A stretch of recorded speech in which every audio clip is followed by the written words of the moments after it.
I think we've discussed a few times like the comparing like Spielberg and Scorsese. I actually thought about this because I heard a podcast about of all things about like Pulp Fiction. Um, and they were saying how like it's basically their favorite movie and it's like one of the best movies ever, and it's a pretty good movie. But then I thought about the comparison that like there's always between PTA and Tarantino because they both came up at the same time and they're both kind of like voices of a generation of sorts, only like diverged in different directions. That to some degree, I feel like also Scorsese and Spielberg sort of like I think Spielberg came a little bit later, but they're both very prolific directors, like great American directors who are not necessarily writer directors and are like master technicians. Definitely Spielberg more than Scorsese. Like that's definitely more of his forte. Scorsese is like more. He's got the technical aspect, but he's more so about the. It's like his voice, like his voice is like a different style. It's a more mature voice. Like Spielberg always had this like immature voice, and he later had to grow into his maturity with movies like Schindler's List and Saving Private Ryan and some of his more serious stuff. He had like Empire of the Sun, although it was from the kid's perspective. You know, like so it was interesting. It's interesting. There are two that made so many movies that they have some bad ones that I think they're worth comparing. And I just thought, like, if we try to pair as best as possible their best movies, which ones we would think as objectively as possible is better than the other. Like, not necessarily the ones that they are nominated for best director, but the one they're most well known for, but the ones that align to a degree with the with the other. Um, I mean, one example No that small task for sure. it's not a huge task because like let's keep it down to like 10 movies to not go crazy.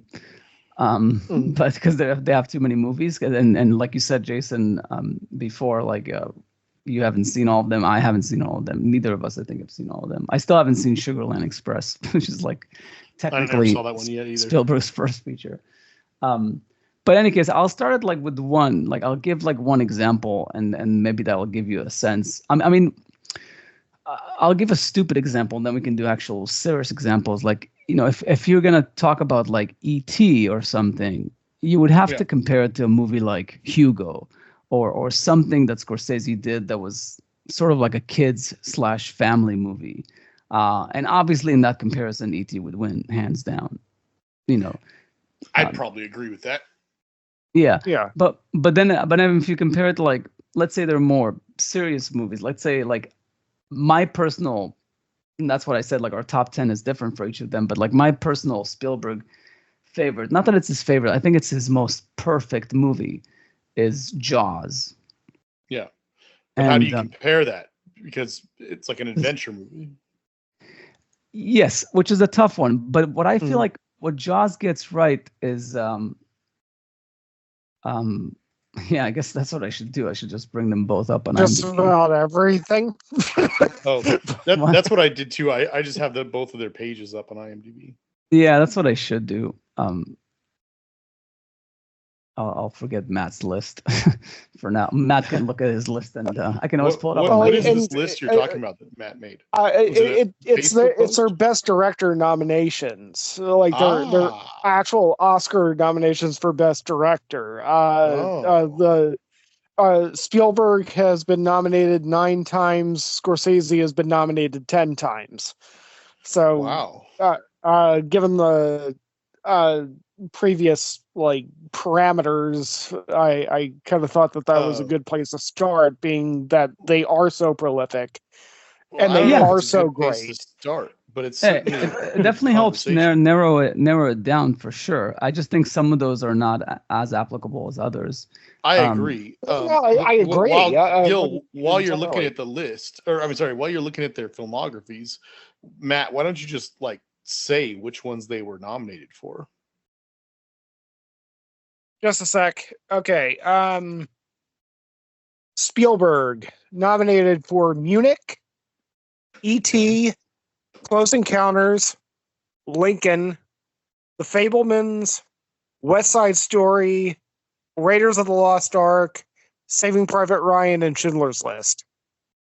It's funny because I'm looking at the Big Shave, the first short that Scorsese made, or at least the one that's known. I was actually just thinking about doing some sort of like a remake because part of the whole grief thing, like the Jewish grief, is if you're in grief, you're supposed to not shave for the first 30 days.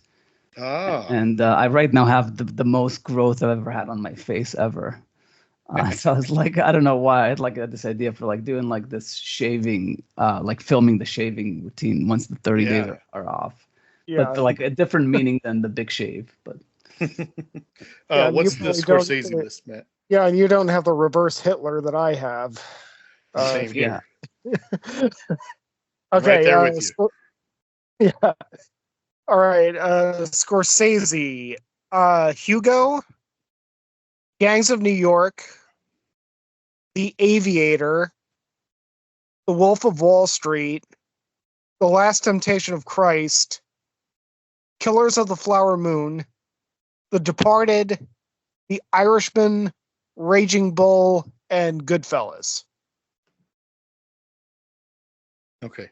Yeah. No love for Casino, huh? Yeah, that's why these lists are tough. Well, yeah, I mean, they so much of it depends on what else was nominated that year. Yeah, I mean, sorry, what else was made? I think Casino is a really underrated movie in general. I mean, I don't think it's as accessible or as like I understand why Casino is not as loved as movies like Goodfellas or something, but I mean, it's a good movie. Yeah. I mean, it's just 3 hours long and not exactly the most accessible movie in the world in terms of like sustainability and entertainment and so on and so forth. But I mean, it's well made.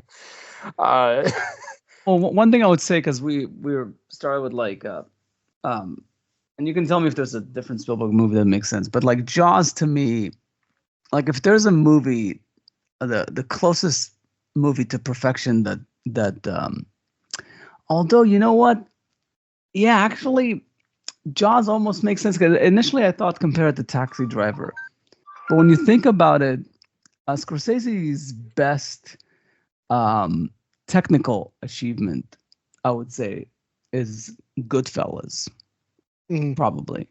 So if you put Jaws versus Goodfellas, I mean, this is the point, because once we pair movies, we can't name that movie again. So now they're screwed and you have to find a different pairing. I feel like Goodfellas would actually have a better case to win against Jaws than Taxi Driver, because they're both highly technical movies. Goodfellas has the whole like Steadicam shot into the club and stuff that's very infamous or famous, and I do think that personally, even though I'm supposed to be the one rooting for Scorsese for some of these movies, I do think Jaws is still the better executed movie, moment to moment. But when you think about it culturally, I wonder, like, Jaws is big, like it's very big. It's like the first summer blockbuster and all these things. But Goodfellas is really up there. It's like one of the top 3, top 4 like gangster films of all time. So, it's a tough call. Yeah, I mean, Jaws, at least for me, has to take at least a certain amount of points for the fact that it basically invented the summer blockbuster. Also, the fact that Spielberg made that, in the 70s, and he was still like a kid, basically, and Scorsese made Goodfellas in the early 90s after he'd already been around the block a few times. The fact that Spielberg was able to do what he did, being as green as he was, and basically like reinvented the summer blockbuster in so many ways. But I mean, also that famous shot in Goodfellas, like the oneer and everything.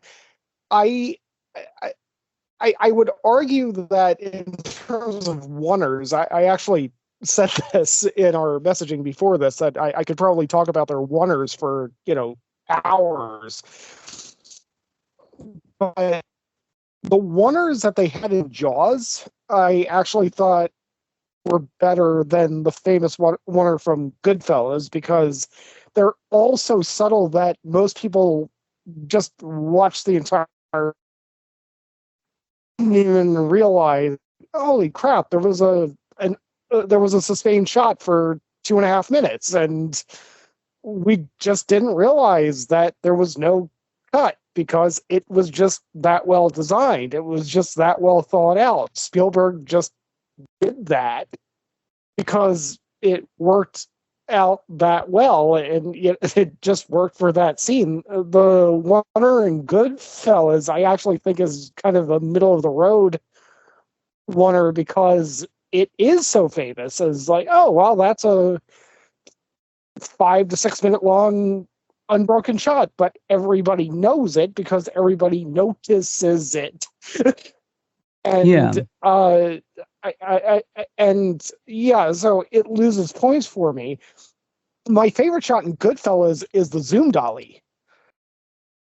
And the one in the in the coffee shop, right, the dinner where and I mean, I thought that was the technical moment that Scorsese had in that movie.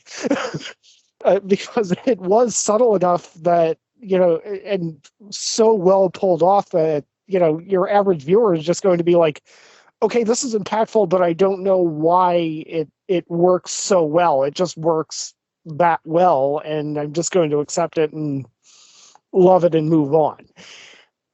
I thought that was his best moment in Goodfellas, just from a technical standpoint. I mean, obviously, there are a lot of great moments in Goodfellas that we can talk about, but yeah, that shot, if we're going to talk about, technical filmmaking, that was really what stood out for me. Yeah, I mean, it's funny. The reason why we do this podcast and why it's useful is because I'm oftentimes I enjoy being convinced of things but I might have come in like with a different opinion. But yeah, even though we're on the first movie, I'm already seeing how this is going to go. The problem that Scorsese has over, and maybe Jason could like even affirm this or like give his opinion, but I think Scorsese is obviously from the get-go is a much more mature filmmaker. He's seen a lot of cinema, whatever the reason is. Like, he's Italian. I don't know what the reason is, but like he's immediately comes into this like butch New York macho, like Mean Streets, Taxi Driver, all these movies that are like very mature. Whereas like Spielberg comes at it from the more childish perspective and stays there for a while, and he has like The Color Purple and a few things that are like, hit and miss. Empire of the Sun, like I said, it's through the kids' perspective. Indiana Jones is very, very kiddie popcorn movie. Hook, same thing. Until he does the more mature stuff, and even the mature stuff is a bit childish. But it's better. It's definitely improved. But as far as the technical aspect, there is this thing that like Scorsese really never fully had it. Like, he's a showy technical director, where Spielberg is he's showy, but it's an invisible showiness. Like, it's like he is serving the scene and the movie, where Scorsese is like, how can we shoot this so it looks cool, and more than like just the invisibility of it aspect of it. And that's something that I give Spielberg, I think, a lot of credit. And I think that in spite of like Scorsese maturity, I think 1-to-1, it's going to be very tough to make a case that like any of his movies would be better than the Spielberg ones, even though some of them are more mature. Like Goodfellas might be more mature than Jaws, but actually Jaws is a very mature movie. Maybe it's just a subject matter or something, but it's one of his most mature movies, and it's like his second movie. So yeah, it is kind of funny that, you bring that up about, like, Spielberg's perspective. And I mean, Spielberg is, well, I mean, I'm the youngest of the three of us, and, like, Spielberg's twice my age and everything. I mean, we're kind of the same age. Like, we're approximately the same age, but I mean, yeah, I can still look at Spielberg and say, like, if I had one person to call about a movie and say, like, hey, how do you look at this from a perspective of a child, like, this just childhood wonder. How do you look at the world with childhood wonder? I would still call Spielberg. Like, Yeah. I mean, how do you make that movie with childhood wonder? Spielberg has done that and is probably still doing that better than anybody. Yes, childhood wonder for sure. Yeah. Yeah, and Scorsese was never kind of in that camp. I mean, he was always mature, even when he was younger than we are now. I mean, like, he was always making movies from a more mature adult perspective. Which is why maybe for us to, like, mention that, really it comes down to the movie you're trying to make. There's no reason to say that a movie's, the mood and tone of a movie's being more mature is necessarily a good thing. Exactly. I mean, precisely. 100%. And the inverse of that is true as well. Yeah, yes and no, but the only movie that I think Scorsese has, because I'm not even a big Goodfellas fan, I really like Raging Bull, but it doesn't have a very high rewatchability to it. No, it doesn't. And it's very flashy for all the reasons that we said Goodfellas is flashy. It's like flashy. You see that it's flashy. It's just trying to be flashy. Whereas, like, I think Taxi Driver is the only time really for me that Scorsese really tapped into something just all-time great type of quality. Something along the lines of what Coppola had with, like, Apocalypse Now and Godfather. Like, there's just like a timeless movie that just really catches a moment in time, and to this day is very, very apropos. You talk about all these, like, lone wolves that go on shooting sprees and whatnot. Even though in the movie itself it's like someone who's like a vigilante of sorts, but all these people always feel like they're vigilante to a degree. Some of them, not all of them. Some of them just want to, like, go down in the blaze of glory. Type of thing, but yeah, it's a very, I think it's a very timeless movie, and I think that's the only one that I'm gonna struggle to pair up with a Spielberg movie. I mean, the only one I can think of is let's say it's in color, because let's say if Raging Bull, let's say if we compare Raging Bull to, like, Schindler's List, because they're both black and white. Is it black and white? Yeah, I don't know. I'm just like. And they're both serious movies about people, like, making sacrifices or something. I don't know. But or like are flawed individuals. I don't know. I mean, I get what you're saying. It still feels a little arbitrary. It is to a degree. Yeah. I just, because Spielberg doesn't have a lot of serious movies. I think Taxi Driver, the best one I can compare it to is, like, Saving Private Ryan. To a degree. I mean, as far as, like, serious levels of seriousness, maybe Munich. I don't know, but I feel like Munich you can actually compare more so to, like, The Departed. Like an intrigue type of movie with, like, crime and vendettas and whatnot, things like that. Yeah, I actually think that's an appropriate comparison between Munich and The Departed. I mean, I mean, it's already kind of a stretch trying to find, like, apples to apples comparisons between Spielberg and Scorsese, as we've already talked about. But I mean, both Munich and The Departed are fundamentally, if you really strip them down to what's important, they're crime dramas. Yeah, exactly. I wouldn't call Munich a crime drama.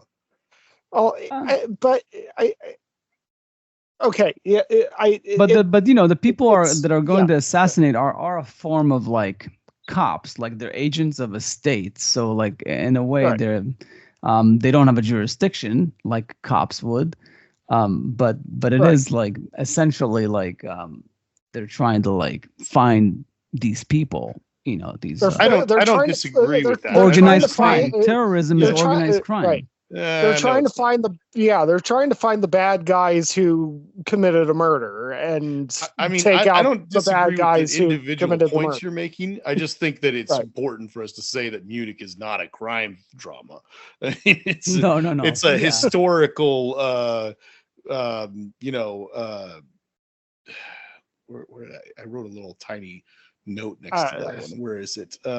It's like a historical thriller, I guess, is what I'd call it. But you know, I mean, and it's about what would you call it? A counter-terrorist group hunting down people who committed a horrible, terrorist who committed an atrocity. But I mean, that's definitely different from a crime drama. But I'm not saying that we can't compare them. They are comparable in some senses. Yeah, I mean, and obviously, to be clear, like, if anybody, to anybody who ever does listen to this, I am not comparing the terrorist attack on the Israeli athletes at the Munich Olympics in the 1970s to a completely fictional crime drama. Like that is not in my purview. That is not something that I want to say. Like, most of the story of the movie of Munich is a Mossad, is like a group of Mossad agents responding to that attack and trying to crime solve to a certain extent and bring the bad guys to justice. Whereas The Departed is, it's a weirder story about a Boston mafia guy and a Boston cop guy, and nobody knows what the hell is going on. But I mean, it's still kind of a crime. It is still kind of a crime drama. Like, I mean, one's an international crime drama, one's a local crime drama. And in spite of the fact that like I have major problems with Munich, although I always said that it's a technically very well made movie, that I would still take that one over The Departed, even though The Departed was nominated for an Oscar and everything. I mean, he won an Oscar for it, Scorsese. The Departed to me is like a good cop movie. It's nothing special. It's like Scorsese himself said, like it's a genre movie. It's like if anything, better to compare it to like Indiana Jones than like to Munich. I feel like The Departed is like in my top 5 for Scorsese. I know it's a serious problem, that movie. I don't know why people like it. I mean it's a well-made movie. It's kind of like it's like a poor man's like Goodfellas. Like he's kind of like shooting on all. Well, cylinders. I like Goodfellas better. I mean, yeah. let me be clear that's why I said that. Poor Man's. Yeah, I think Goodfellas, Casino, and Goodfellas and Casino are my 2 favorite Scorsese movies, like 1 and 2. But going back to what you said at the very beginning, just throwing this out there, if we were to compare Goodfellas to Jaws, I do think Jaws is a better movie, even though Goodfellas is my favorite of his. See, that's a good point. So right now we have like basically, but would you pick The Departed over Munich, Jason? Probably, yeah. I like Munich quite a bit. Yeah, but I'd probably put The Departed over Munich. Oh, okay, that's interesting. Okay, so touche. Matt, I would think put that Munich, I'm assuming. I'm not saying, by the way, that this is how we should do this. I just felt like it's worth saying that, like, when we're comparing these two directors, one thing should be very clear is that in terms of like their range as storytellers, especially when we're looking at things like genre, Spielberg has it kind of hands down. Because I mean, like, if we were looking at, like, science fiction, it's like we got 3 or 4 to choose from Spielberg. We got nothing from Scorsese. If we're looking at fantasy, we've got at least Hook at the bare minimum, and we've got nothing from Scorsese. If we're looking at gangster movies, we've got a plethora from Scorsese. We've got nothing from Spielberg. If we're looking at adventure movies, we've got, like, no question, at least Raiders, at least the 2 indie movies, and Jaws for sure. We've got nothing from Scorsese. If we're looking at animation, we've got Tintin from Spielberg. We've got nothing from Scorsese. Yeah. Well, so there's no doubt that Spielberg is the more prolific and the more consistent of the two. That I have no doubt. But that's why I was going to compare their top 5, 10 movies. I was going to throw this out there. I don't know what you guys think about this.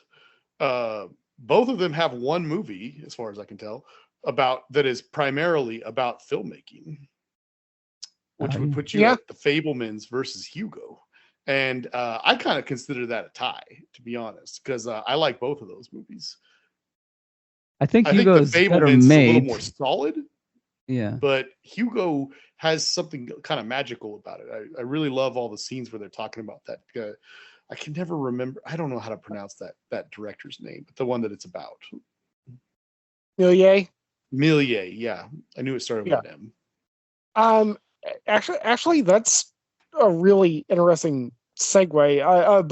By the way, Gil, I think you were asking me about Munich where I would. Yeah.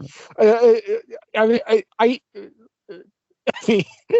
I know that we've been butting heads over Munich for like almost 20 years now, but I mean, I think at this point we should know that I'm pretty much on the side of, like, Israel and that whole conflict and everything. We just you're right. We just disagree on what Munich was saying, and you probably know better than I do, being that you're from there.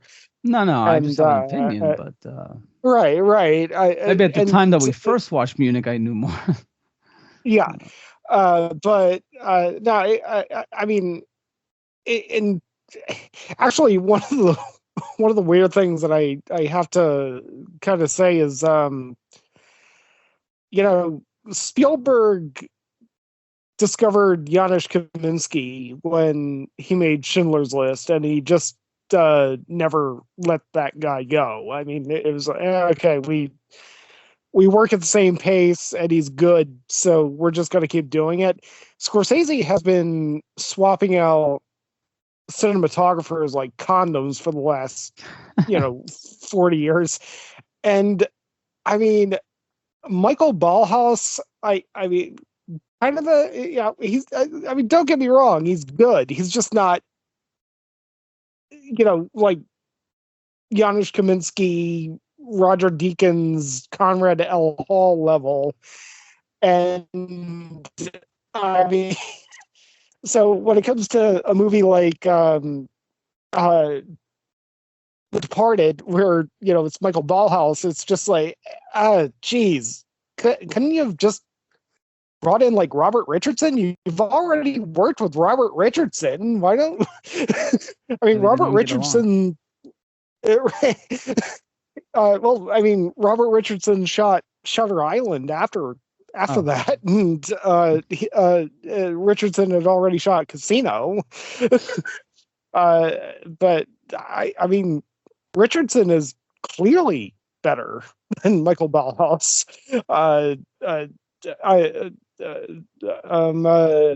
Who's it? Chan? Not Chomsky. I'm blanking. I might have been Chapman. Shot Raging Bull. I mean, maybe. I mean, he might be dead by now. I don't know. I don't know, but I mean, to me personally, like the more I think about it, aside from Goodfellas, and all his movies are okay, Scorsese's. Yeah. But like, and even Goodfellas, I'm not a huge fan of. But I feel like Scorsese is almost in the same place as Coppola, where like his first few movies were just tremendous. Like Mean Street was very raw, very special, even though again not great rewatchability. But Taxi Driver I think is very rewatchable. I've watched it several times. That's definitely an all-time classic. It's the only movie in both directors that I've rated 10.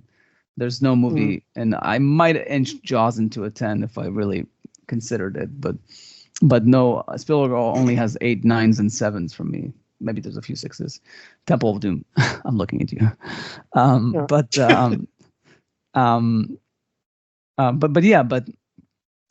something about like that. If Scorsese had just stopped making movies like Coppola, maybe it would have been better off. Like it's okay. He chose to do it. Actually, people just recently asked him about like Tarantino, like the fact that he only wants to make 10 movies and blah blah blah, and he said, "Oh, listen, I respect that. Like he's a writer director. He's different than what I do. I just take scripts and I make them my own, and and that's much easier to just direct whatever like comes your way."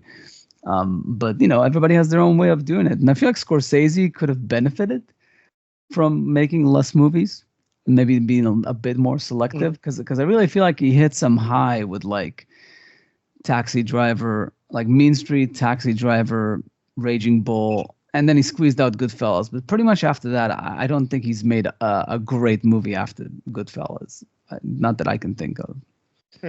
Actually, to segue back into what Jason was saying, which is relevant, Robert Richardson also shot Hugo. So, okay. A lot of backlight in that.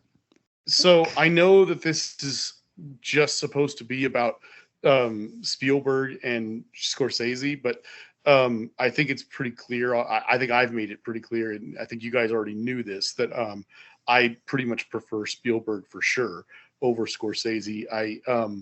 I think Scorsese is a fantastic filmmaker. I really like Scorsese. I just think that I think that within the community of film students, film critics, filmmakers, and movie lovers, I think that Scorsese is a little overrated. And I don't think he's grossly overrated or anything like that. I just think he's a little overrated. And like, when it comes down to it, like you just brought it up kind of, and I know this is supposed to be about these two guys, but like, Coppola did not make as many movies as these guys did. Like you were saying, he kind of stopped early on, or he made some big hits early on and then kind of made a few that weren't as good and whatever. But like, I'll just go ahead and say it. Like, I mean, like Scorsese is like the king of gangster movies, and I don't think a single movie he's ever made is as good as The Godfather or Godfather 2. And to be honest, I would even probably, even though it's not a gangster movie, I'd even throw Apocalypse Now in there. I think those 3 films are better than any movie that Scorsese's ever made. Yeah, I mean, I would say, but I would say Taxi Driver is up there. Like it's close. It's I wish I could comment on that. Like we talked a little bit. Because you said you wanted to rewatch it. Yeah, I've seen Taxi Driver one time when we were in film school and had access to that whole library of DVDs that we had there. I watched it by myself at home. I enjoyed it. I thought it was good. I really need to see it again. Like, I mean, we're talking about what, 2006 probably. So, I mean, we're coming on close to, almost close to like 20 years now, I mean, or something like, is my math correct there? Is that sounds wrong? It sounds wrong. It can't be that long. It cannot be that long. 19 years, 20 years. Yeah. I have my 20 years. Fastly approaching 20 years now. Yeah. I have my 20-year high school reunion in a month. So yeah. I want to give Scorsese another chance because I've only watched Taxi Driver one time. I want to watch it again. I've never seen a whole bunch of his early stuff. So like I feel bad even commenting on this because I haven't seen those ones. So it feels unfair because I've seen most of Spielberg. But yeah, I mean it's interesting, you know, I mean, because I do really like Scorsese. I just think it's weird to me, like he is really beloved by a lot of people, and so many consider him like the greatest filmmaker of all time. And it's like, to me, I'm like, yeah, he made some really good gangster movies, and you know, and then he made The Aviator, which is like a biopic, and he made, you know, Raging Bull, of course, and some stuff like that. Shutter Island was definitely an interesting diversion for him, you know, and stuff like that. The Aviator, shot by Robert Richardson too. Yes. I think what it is, and maybe that's could be something. So, and I'm glad that maybe we dropped the whole comparison movie to movie. No, I still want to make some comparisons. We could, but what I'm saying is that, like, to continue on that thread, is that I think Scorsese, and I agree with you. Like, I actually told you that I was going to come into this conversation defending Scorsese, but yeah. I immediately realized that, like, maybe I have a bad case here, because he is a good director, but he's not great. He's not Spielberg. He's not even Fincher. Even Fincher is a better technical director, and even though he hasn't made as good a movie like as Taxi Driver, or I mean, he's made some really good ones. But what I was gonna say, and you can take it off from there, Matt, is I think he's a darling because he was this very fresh voice and mature voice, that was prolific, like unlike Coppola, that didn't sustain it. Or Lucas, for that matter, and all these directors that came at that time, like right before Spielberg came, like he kept at it, and he was like a singular voice. Like he didn't stray away from subjects like, you know, Last Temptation of Christ. You know, like some of the subjects that he was dealing with were very mature subjects, like anti-hero stuff, like in Raging Bull. Like he really dealt with the uncomfortable, dark side of humanity. You know, much like Kubrick did, but in a much more prolific way, in a much more accessible way, more commercial way to a degree, maybe, than say some of the other like filmmakers, like American filmmakers. And Kubrick was kind of working in England. He was almost like a foreign director, even though he was American. Sort of, yeah. But there was something about that. He was like a classic American director that didn't go away after a couple of movies. Like technically with 3 movies, you can even throw in the conversation in there, but Coppola has a better career than Scorsese, even though he's made like a fraction of the movies, because like he made like 4 amazing movies to start with. I'm ashamed to admit that I haven't seen the conversation. It's really good. Gene Hackman's like one of his better. Yeah, no, I know of them. I mean, he's always good. But in any case, but to finish that thought is that, like, when Spielberg came in soon after, he was a kid. He was the boy wonder, and he stayed the boy wonder pretty much until the 90s, you know, for a very long time. So there was like a huge, like late 60s, 70s, and 80s where Scorsese was the guy. Like he was the American filmmaker, tackling these very, very like dark, important subjects, even if he was doing it not at the same level as a Kubrick, as a Spielberg, as a whoever else you want to bring up, as a Coppola, but he, at least he was giving it a shot. Like he was trying to tackle them, you know, especially the gangsters. Gangsters are the dark side of humanity to a degree as well. So it's all this anti-hero stuff. So there's something about that, like he basically popularized the anti-hero, and you know, and film students and film scholars, that they like you know, that approach, because it's not the mainstream. He brought the alternative, the anti-hero, into the mainstream in a way. So I think that's why he's a darling, because he's kind of like counterculture while still being mainstream. But there's no denying that Spielberg is is the mainstream, and found a way in the 90s to funnel that into a more serious way, and mostly succeeded. I'm not a big Saving Private Ryan fan, and I'm not a huge Schindler's List fan, but there's no doubt that they were a success. Munich, but that's all I was gonna say as far as like why Scorsese might be so beloved. Yeah, it does make sense. Yeah, actually, I just want to bring this up because the moment that Jason brought up, the two movies about making movies, in like Spielberg and Scorsese, and that is a weird thing to actually bring up, in that Hugo is definitely the movie that's, obviously told from a child's perspective. Like, Hugo should have been the Spielberg movie, and The Fabelmans probably should have been the Scorsese movie. That's an interesting thought. I mean, The Fabelmans is definitely a more mature look at. I mean, it's a more adult. Yeah, Hugo has that fantasy element to it, of the automatron or what automaton. Yeah. It's a weird, strange thing that's added into the movie, and it works. It's just weird. Yeah, I love both films. Well, one digital, one film, but I love both movies, but it is kind of interesting bringing those up again, from those two directors.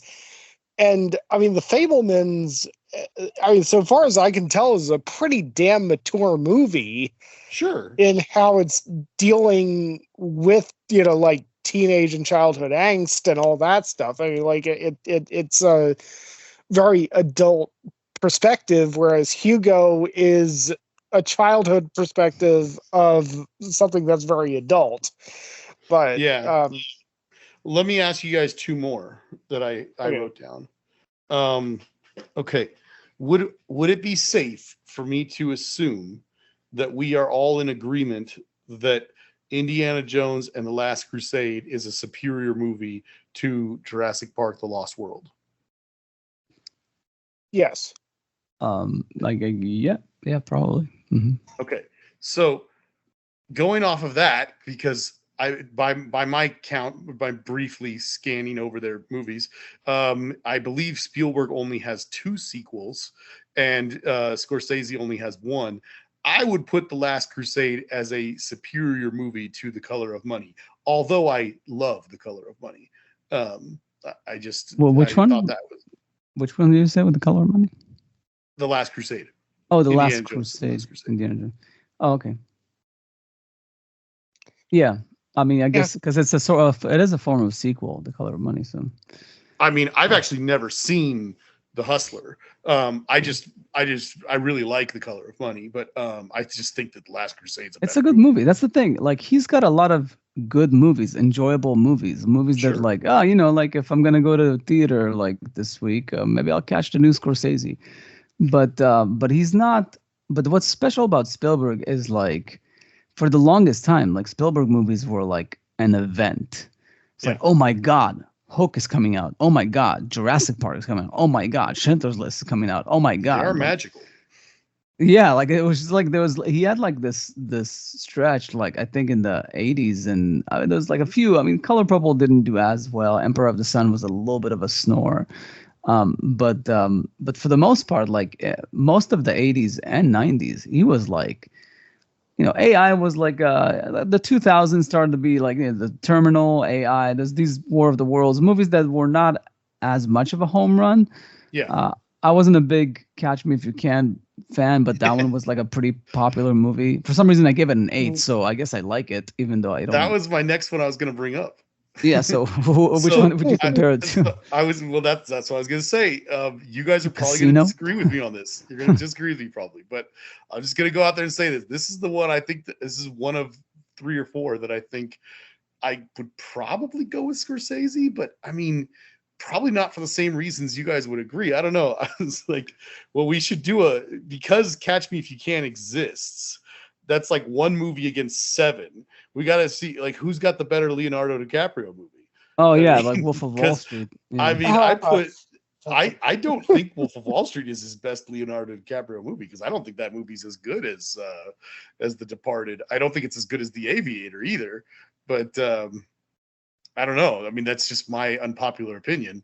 But yeah, I'm not a fan of Wolf of Wall Street, but if you put it up against Catch Me If You Can, I might have to lean towards, because at least what Wolf of Wall Street has is the performances. I think The Departed is better than Catch Me If You Can, but just barely. Like I love Catch Me If You Can. I think it's a great movie. It's just I don't know. There's so many to choose from. Gangs of New York, Shutter Island. I mean, like, what would be the closest to Gangs of New York? Maybe like Amistad. I don't know. I was thinking about that. I don't know historical, because it's a period piece. It is definitely historical. It's not popular history, because that movie kind of made it popular in a sense. But yeah, I don't know. Gangs of New York has some weird casting issues, I think, but it's good. Yeah, Cameron Diaz did not work in that movie, no matter how, like, you know,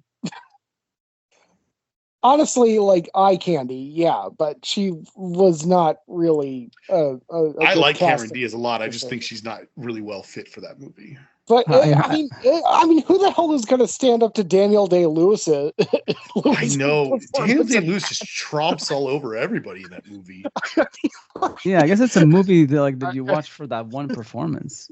I feel like there is 2 or 3 scenes where, especially right after they win the election, there's 2 or 3 scenes with Brendan Gleeson where there's like finally someone who's got the same screen presence as him on the screen. And when I say same, I don't mean same. Very few people have the same screen presence as Daniel Day-Lewis.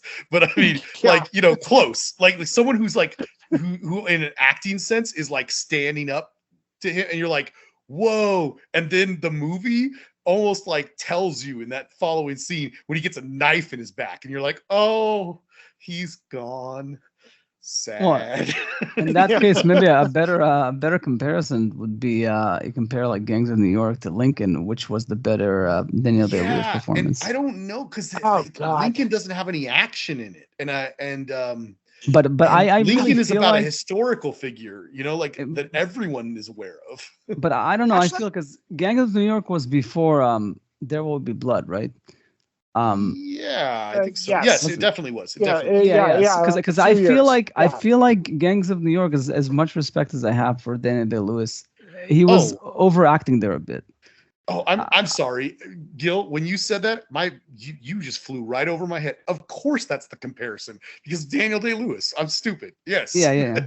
That's but what I'm saying, the point I'm trying to make, they both have Daniel Day-Lewis. Yeah. Is the performance he gave in Gangs of New York, he perfected in There Will Be Blood. Yes. Like the American macho, but not as over the top as Gangs of New York. But even better. To a degree, as like Lincoln. I feel like Lincoln is an. I think he win the Oscar, but like because it's an underrated performance, even if he won the Oscar. Like that's a good question. He was like captivating in that movie. I loved that movie. Let's see if he won. Let me see. I mean, I was working, you know, at the movie theater when Lincoln was out, and that's kind of one of my arguments for Spielberg over. Well, everybody. I mean, I'm just gonna say it. Spielberg is the greatest living filmmaker. He is the greatest living filmmaker. The only dead filmmakers that I would put on the same, the same page as Spielberg would be like, Kubrick. Maybe, I don't know. I might be able to throw a few names out there, but no, Spielberg is the greatest living filmmaker. And one of the reasons for that, at least for me, is that I was working at this movie theater when Lincoln came out. And I actually had it timed to have, there was this one scene where Lincoln is giving this impassioned speech. It's Daniel Day-Lewis having his discussion with his people about abolition. And I would always try to make it into the theater to just watch this one scene. And it wasn't because of Daniel Day-Lewis. It was because of what Spielberg was doing with his fucking camera. No. Oh, no. Yeah. The camera work there is amazing. Yeah. So I mean, these are people just sitting around a table and talking. And Spielberg is so good. Yeah. That it's still interesting it's still interesting enough that you're just going to walk in and just see, like, holy crap, I'm learning something else that he did. Yeah. But anyway, I think it's an underrated movie, Lincoln. I agree. So just to throw this out there, yes, Daniel Day-Lewis did win Best Actor for that year. It was nominated for like 13 or 10 or 13. I just skipped the page, so I lost it. But a crap load of awards. It only won 2 though. It was nominated Best Picture, but Argo won. I personally think Zero Dark 30 probably should have won, but I was very happy with Argo. I'm a big sucker for any movies that are about making movies. Daniel Day-Lewis did win. Tommy Lee Jones was nominated for supporting, but obviously he's not going to win against Christoph Waltz that year. And then that was Django? Django? Yes, for Django, exactly. Sally but Field. I mean, Tommy Lee Jones in Lincoln. I love Tommy Lee Jones' character. Amazing. I love his story. He's great. Yeah. Sally Fields was nominated, but I mean, that was the Les Mis year. I mean, if you're going to give something to Anne Hathaway or to anything to Les Mis, it's going to be Anne Hathaway winning for that supporting role, obviously. And Spielberg was nominated, but Ang Lee won for Life of Pi. Life of Pi. Oh God. And then there was a few others. The other one that it was nominated for all sorts of stuff. Kaminsky was nominated, of course, but Life of Pi won for cinematography as well. Editing, Argo won. Here it is. Production design is the other one where they won. So they won for production design, and they won for Daniel Day-Lewis. They were nominated for tons of other ones. So what's to try and finish some comparisons? I feel like because this is taking so long, probably we can end it with like 5 of them. But I feel like what's a good counter, like to like say, because you said that it's your favorite, Jason, like either Casino or like what would be like a good comparison for that one on the Spielberg side? It's hard because we kind of already went over some of the ones that might be good. Like, I mean, you said it earlier. Some of these are just hard to compare because of the total different nature of the movies, really.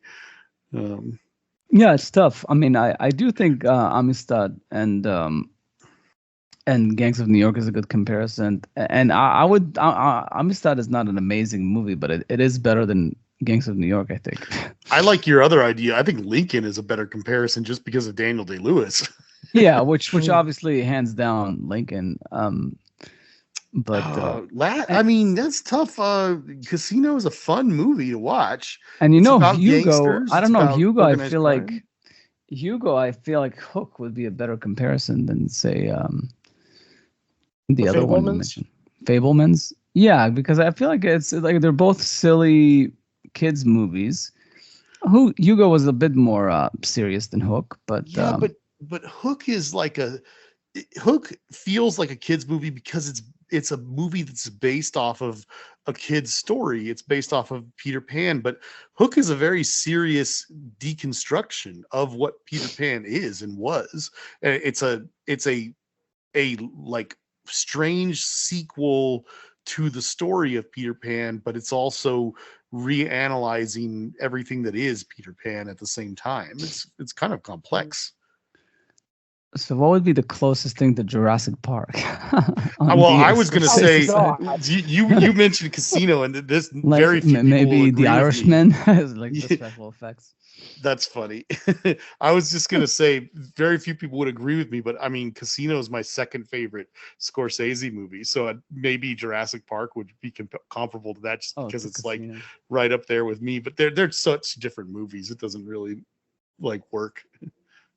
Yeah, the park was a gamble, so I don't know. It's connected to Casino.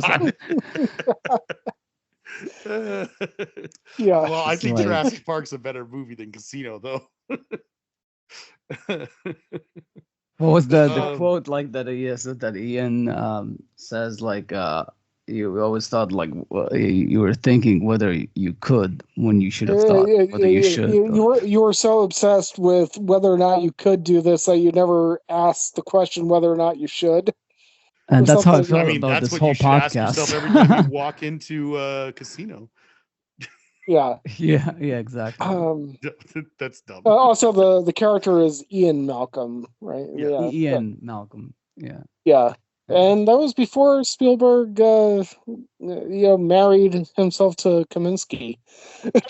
To this day, I always tell my kids. kids that Spielberg has made that is as like trippy as Shutter Island. Oh, like a twist ending type of like, well, not just a twist ending, but like something that's like where we're not sure what we're seeing is actually real, kind of thing, I mean, I would say Minority Report would not be far. That's not bad. Yeah. And they're yeah. Okay, I watched Minority Report literally every year since it came out, so I'm trying to process this comparison right now. Matt has always been quite a fan. Yeah, so let's say we know where your vote lies. Yeah, no, like I did just rewatch Shutter Island yesterday, and I have Jason's no idea point, why he even made that movie, Scorsese. I'm not sure. I feel like he could have made a lot of movies. I mean, I don't know. I mean, it's an interesting movie, but it does feel very odd for him. Yeah. But okay, spoiler alert. I mean, to Jason's point, I mean, the ending of Shutter Island is really good. I mean, sure. I wasn't a fan of the journey, but when it got to the end of the movie, the film, because it was shot on film, when DiCaprio says, this place has got me wondering which is worse, to live as a monster or to die as a good man, and you realize what's actually going on, that is freaking brilliant. Yeah. That's probably why he made that movie, because of that line, because he was like, I want to... This is the thing about Scorsese, is that even though Spielberg is much more varied in the genres that he's done, I feel like Scorsese is willing to take a chance on a good script. Like, he's like, this is not my thing. It's not about like crime or gangsters. Right. But like, I really like this script. Let me see if I can elevate it. And he kind of didn't. Like, I don't think he's made that movie. Spielberg taking that script will make a better movie. I think. Yeah. Oh, I mean, Spielberg can crank out Ready Player One, and then it's just like, Yeah, I mean, I wasn't going even The Post is a really solid movie. I was like, yeah. I just heard somebody talk about The Post, and then they said something so poignant, and I really can't remember what it is now. It's like driving me crazy. Yeah.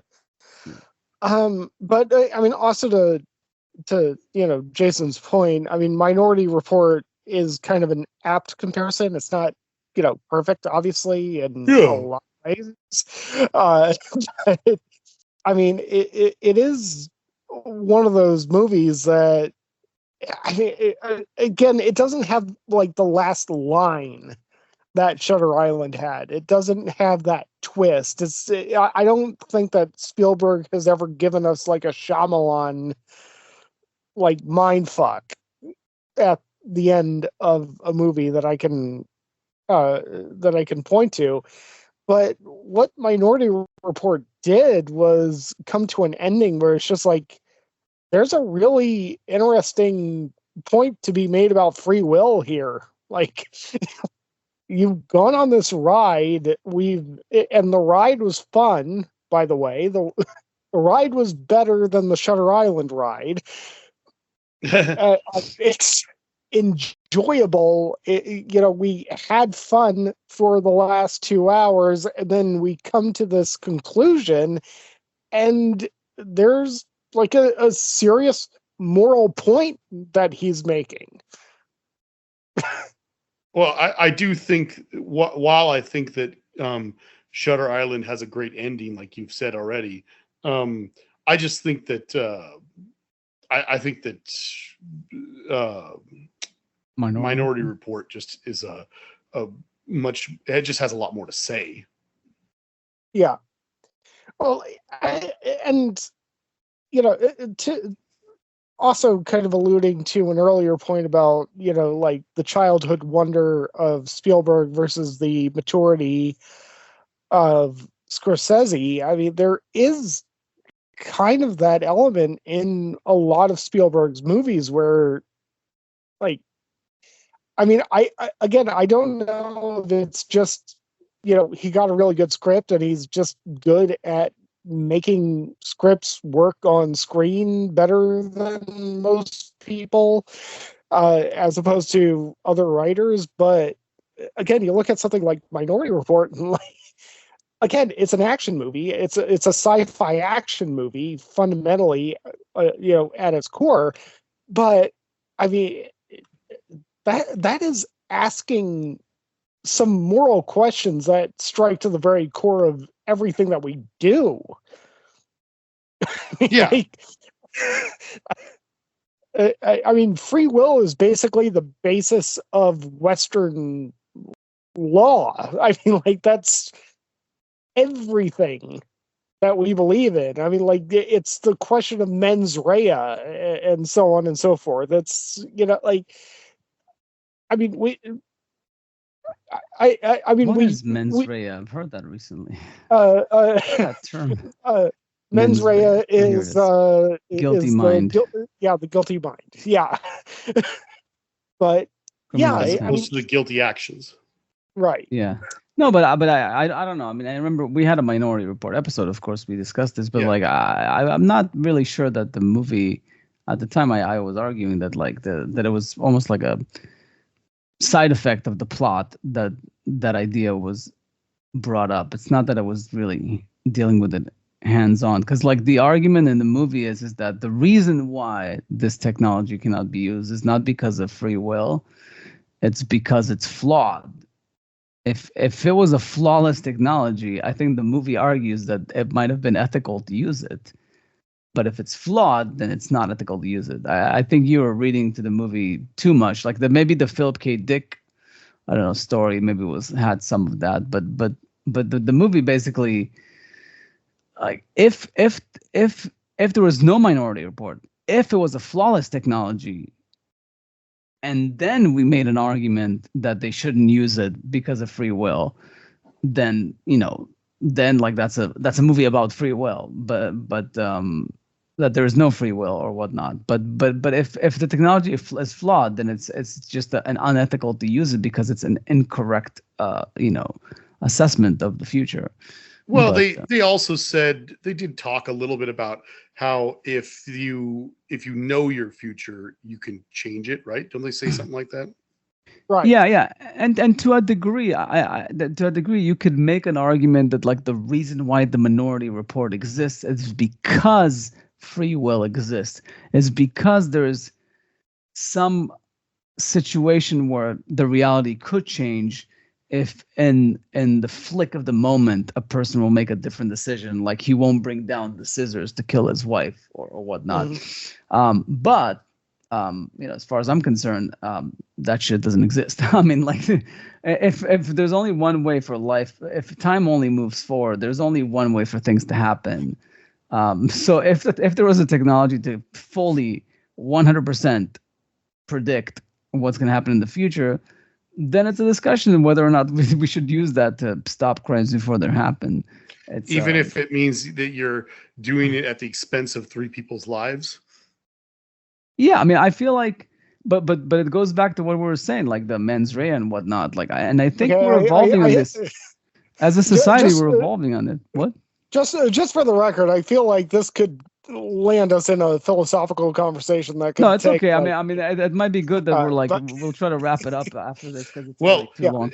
As long as we're already discussing the 2 movies, I think it's worth bringing up that once again, these 2 movies are better to compare than I thought they were, for the exact same reason as the last time we were saying this, because I was thinking to myself, who is the doctor in Shutter Island? And I looked it up and I was like, oh my gosh, Max von Sydow's in both movies. Yeah. Motherfucker. Yeah, you're right. He's the devilish.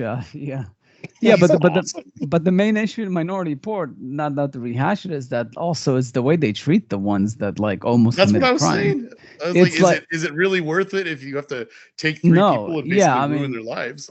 The idea is like, and it's funny, when I was in Israel, I was talking to people about it. It's like, you look at the Scandinavian countries and stuff, like they don't really have a jail. Like their prison is essentially like a boarding school. Like it's essentially like a place for people to go and finish their studies if they haven't finished high school, or do university classes or learn a trade. It's essentially a rehabilitation center. It's in the same way that you would take someone who's addicted to a substance, and the only way to help them is to have them in an enclosed environment and a rehab facility. It's essentially a rehab facility where in the in Minority Report and in the U.S., it's more of a penal like colony. It's like it's a punishment as opposed to a rehabilitation. Well, that gets down to the to the core of the discussion of crime and punishment and society.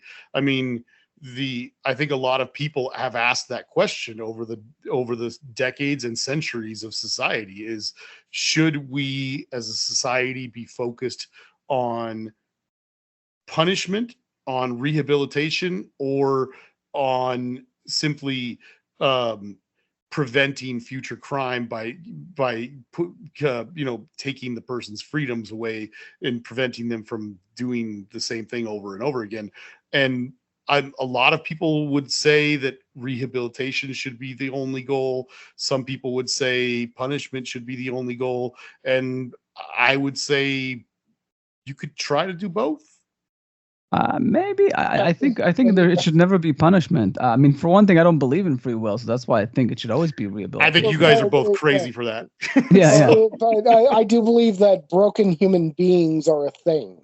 Yes, I mean, there is a situation where there's people who, especially if they're psychotic, there's people that cannot be brought back into the light. Let's just say, right? Like Darth Vader, but at the same time, Darth Vader was kind of. No, he's saying they cannot be like Darth Vader. Yeah. But they don't have any redemption in them, that you do have to just keep them away from society, that they do need to be in a maximum security prison and not ever be released into society again. But definitely, like, we should veer more on that side, like the Scandinavian side. Like, I'm sure they have also horrible criminals that they don't rehabilitate as much, but I think that philosophy makes a lot of sense. And which, by the way, to bring it back to Spielberg, I don't think he made that point or addressed it in any way significantly in Minority Report or anything remotely close to it in any of his other movies, which is why I put him below other directors like Kubrick and I don't know, like some of my favorites like Fellini, Bergman. I don't know James Cameron, but you know, I just was hoping. But some of my favorite directors of all time, I don't feel like he doesn't go deep. A lot of his movies are on the surface, and that's okay. He's like a mainstream director. It's totally fine. But I wish that he had a bit more depth to his movies, which is why I started this whole thing with Scorsese having a bit more depth, maybe especially in his earlier movies. I think the depth that he went to with Taxi Driver, Spielberg has never reached. But that's okay. He still made better movies. They better entertainment, more consistency of the work, more prolific. So ultimately, obviously, he's the better director, even though obviously art is all like subjective, but it's too bad. It's too bad, and which is why also Munich, I felt like, you know, as deep as he wanted to go there about like violence begets violence, he also did the whole like, you know, putting terrorists and Mossad operatives on the same ethical level, which is a big no-no. Yeah. Yeah. Well, and to be fair, like, okay, just something where I have moved on this issue that has been persistent between the two of us for like 20 years in regard to Munich. My perspective on Munich has always been that it was a pro-Israel movie fundamentally, but and the reason why I say that is because the Israelis are at least morally conflicted about what they're doing. Like, you know, they actually have scenes where it's just like, holy shit, we might actually blow up a young girl. We don't want to do that. We just want to go after this terrorist. And that's all in the context of having innocent Israelis murdered. You know, like I felt like the filmmakers made that kind of clear that it's not exactly 50-50. It's not exactly that the Israelis are the same as the, you know, the terrorists. That, you know, I mean, I always saw it from a perspective as like the Israelis are clearly better because they're morally conflicted. Yeah, but it always brings me back to the end of the movie that right at the end of the movie, and that's where you're right, abolishes all of that, because the moment that Avner, like the lead character, abandons like the state, like puts the state behind and kind of like breaks ties with it and doesn't want to break bread with the representative, it essentially says that like it wasn't the Israeli state or government that was more ethical than the terrorist. It was the people that were sent to assassinate.